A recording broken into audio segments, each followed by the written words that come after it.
our assessment indicates that the pandemic began to exert serious threat on the regional integration process as well as economic and social lives in the sub-region.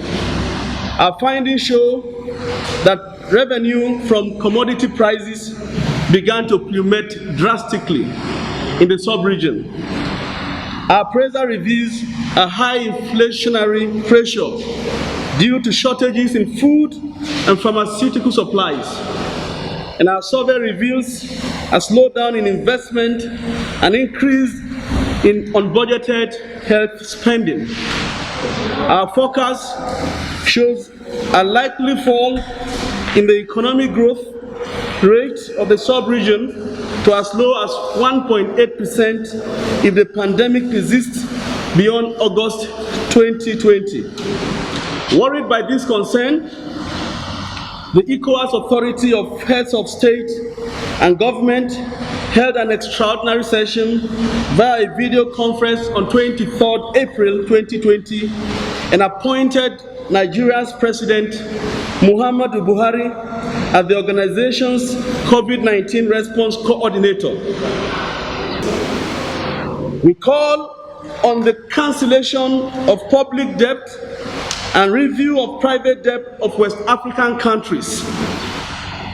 We call for international support and goodwill for the response to the pandemic in the ECOWAS Sub-rigion.